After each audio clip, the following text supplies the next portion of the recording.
Sedikit update ini teman-teman. Ini baterai kita ini cukup besar, karena kalau jalan sistem solar home systemnya ini kan saya setting dari jam 10 sampai jam 5 sore.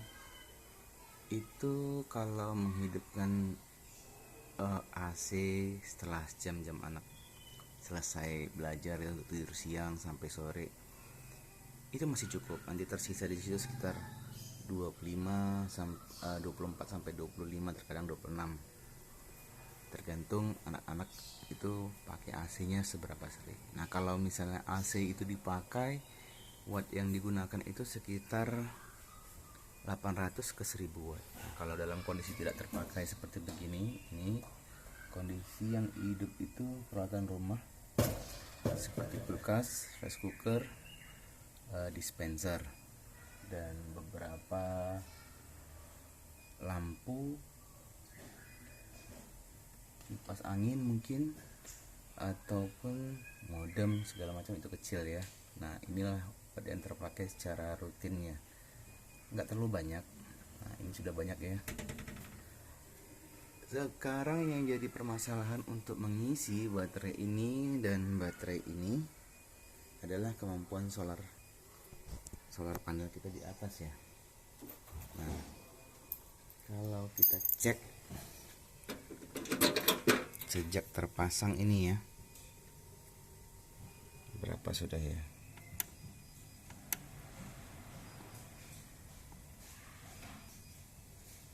Oke. Saya nggak tahu ini baca gimana, tapi sejak terpasang solar, maksudnya ini alat ini, solar panel kita tuh sudah bisa mengenerate 378 kWh. Nah, itulah energi listrik yang sudah kita hasilkan dari solar panel menggunakan SCC ini ya. Kalau dikonversi ini ya cukup banyak juga sih menurut saya. Sudah ada 500 ribuan itu ya, kalau dikali 1456. So far masih saya bersyukur. Nah, saya yang mau jadi pertanyaan itu, gimana cara mengoptimalkan solar panel saya yang 4 keping itu di atas, yang masing-masingnya 250 WP. Nah, saat ini saya buat rangkaian itu seri paralel, artinya 2 PV saya hubungkan secara seri, kemudian di paralel, sehingga kalau misalnya ini running, dia bisa menghasilkan 54 volt. Nah, wattnya hanya 250. Kalau dalam kondisi yang benar-benar terik itu bisa sampai 600. Seharusnya ya harapan kita kan minimal kalau dia 80% bisa dapat ya 800 watt lah begitu. Jadi ini 5000 kilowatt ya. 5 kilowatt, 5000 watt. Karena dia 200 ampere, hampir 200 ampere, 199 ya, 199 ampere. Dengan kapasitasnya ini, voltasenya dengan normal itu 27 ya, 3, berapa gitu, kalau saya hitung sih kemarin sekitar 5000-an watt lah. Nah, kalau di compare dengan kemampuan solar panel kita, seharusnya ya ini satu hari bisa full, tapi nyatanya sih nggak full. Nah, biasanya kalau pernah saya coba itu, saya matikan solar home systemnya, itu 2 hari belum full juga itu, untuk memenuhkan 2 ini ya. Nah, itu belum saya buat sih berapa kapasitas baterai ini sebenarnya, tapi sih sampai saat ini masih berjalan baik. Nah, ada yang penting ini, dan saya juga akan lakuin itu. Kalau untuk peralatan seperti ini, kita antisipasi kalau meledak ya. Walaupun ini rangkaiannya sudah kita buat seaman mungkin, perlu disediakan apar seperti alat pemadam api ringan, dia yang berupa serbuk bukan air, supaya menghindari korslet. Jadi kalau misalnya ada percikan, ya sudah langsung disemprotkan aja begitu, daripada terjadi hal yang tidak kan, sebaiknya dipadamkan apinya dulu gitu sih menurut saya ya.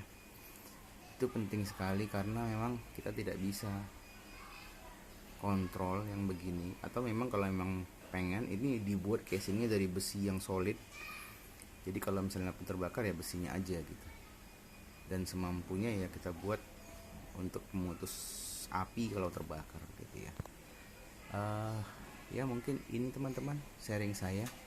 Kalau sistem ATS nya sih sampai sekarang masih normal, masih berjalan dengan baik.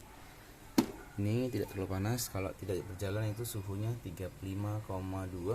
Kalau dia berjalan paling sampai 39-40 derajat celcius.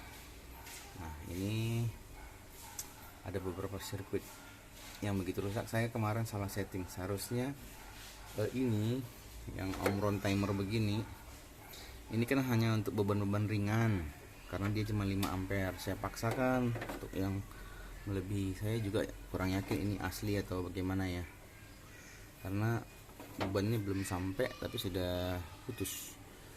Karena memang ketentuan fungsinya ini sebenarnya untuk mengangkat arus ke kontaktor. Nanti ya, ini udah terlalu padat ini. Saya juga bingung mau buat di mana ya. Jadi kalau sempat kita buat rangkaian yang paling baik.